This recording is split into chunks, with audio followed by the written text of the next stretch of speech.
This is a Sports Catastrophe production. Hey there, Heather Ho there. It's Jeff Gutter and welcome you to another Sports Catastrophe birthday boy. And the birthday boy for today, December 23rd, is a Czech ice hockey star. Not that one. But anyway, he was famous for from trying to appear from the velvet curtain, the Iron Curtain, onto the NHL scene. He was pretty good, but immaturity did cost him a little bit. But still, he was an icon in hockey. He's 58 years old today, and his name is Peter Klima.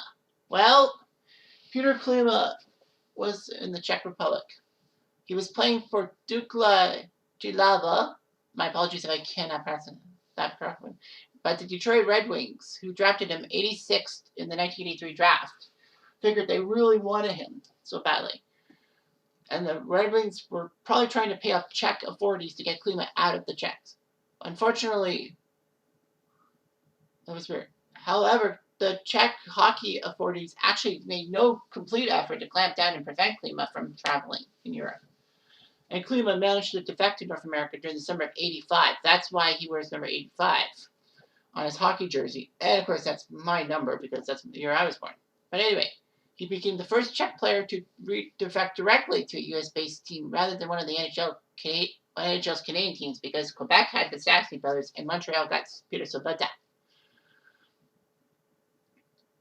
Klima's move was orchestrated by the Red Wings organization.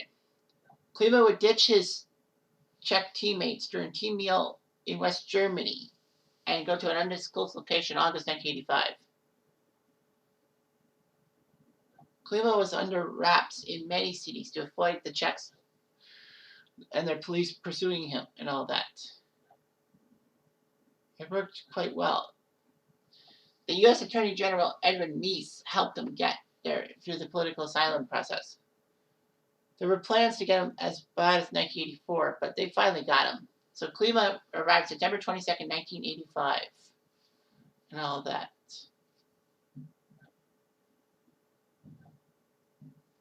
And he did pretty well for himself. That's why we were 85 and all that.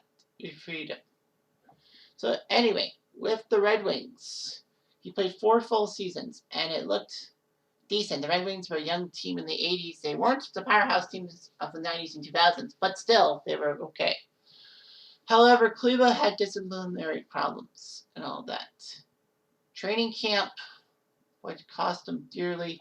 He was actually booted from participating, I believe, in Game 4 of the 1988 conference finals against the Oilers. The Red Wings somehow made it to the conference finals, but anyway, yeah, he lost that. Klima was suspended indefinitely from training camp in September '88 alongside Bob Probert for breaking team rules. They figured they might as well trade Klima. They couldn't do it. The team also said if Klima's alcoholism stopped, then they'll bring him back. But fortunately for Klima, he did stop and all that.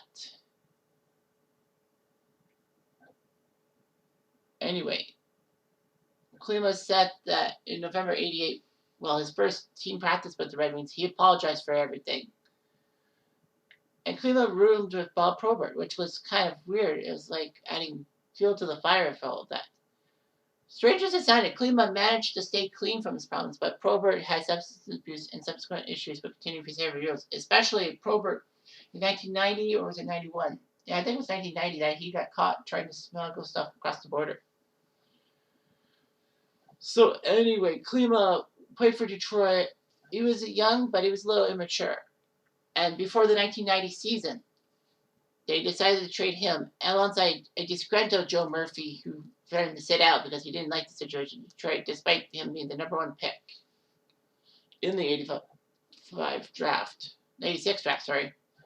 He went alongside, and also Adam Graves alongside Jeff Sharples, that's a weird name, to the Edmonton Oilers for Jimmy Carson, Kevin McClelland, and a 5th-round pick of the '91 draft. Now, of course, that trade was huge because, Joe Murphy was disgruntled. Adam Graves was not really getting time in Detroit, so he went to the Oilers, and then he was a New York Rangers legend onwards. Jimmy Carson did not like to play in Northern Alberta. He felt that he was too isolated. I mean, playing in Los Angeles will spoil that to you because Carson was sent from LA to Edmonton in the Gretzky trade. And then he went to Detroit, and Carson became a bit of a prick too. Klima would do well with Edmonton. In fact, Klima is the goal scorer in the longest Stanley Cup Finals game in history. In triple overtime in Game 1 against the Boston Bruins, Klima somehow got a pass from, I think, McTavish. McTavish and Curry were there, but Klima caught up with the play and scored. In fact, Klima hadn't played in the third period or the other two overtime periods. He only played like 5 minutes or something like that. And he somehow surprised everyone by scoring that goal and all that. Well, it's always the ones you least suspect to be the heroes. So he played for Edmonton until 1993. Well, he won the Stanley Cup in 1990. Tampa picked him up from Edmonton for future considerations, and, he was part of a young team. He played for 3 seasons, went to the IHL with Cleveland, and then spent time with the Kings, Penguins, and Oilers. He was part of the Edmonton team in '97 that shocked the world by taking down Dallas in the first round on Marchand's overtime goal. He played in Germany, then tried to go back to Detroit and attempted to come back. He played 1 season, and then he played in the Czech League for return for good. Klima has 2 sons. His twin sons signed contracts in the American Hockey League for the Tucson Roadrunners, Kelly and Kevin. Anyway, yeah, he was playing in the Czech League, and then he defected to Detroit. He had some very good numbers, 3 30-goal seasons before his alcoholism ruined him. His start in '89 with Detroit, but he scored 25 goals in 51 games. Then he was traded from Detroit to Edmonton, and he put up 40 goals in the '91 season for the Oilers. Scored 28 goals for Tampa in '94, not bad. 13, then 22, and then, he was bounced around and played 6 playoff games for the '97 Oilers. Love you. So it goes Krefeld, then Detroit, goal in 13 games.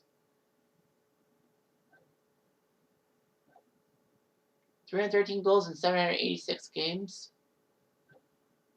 573 points. 52 points in 95 playoff games, like 28 goals. And then played for the Czechs in the World Juniors a couple times, winning the Stanley Cup in 1990.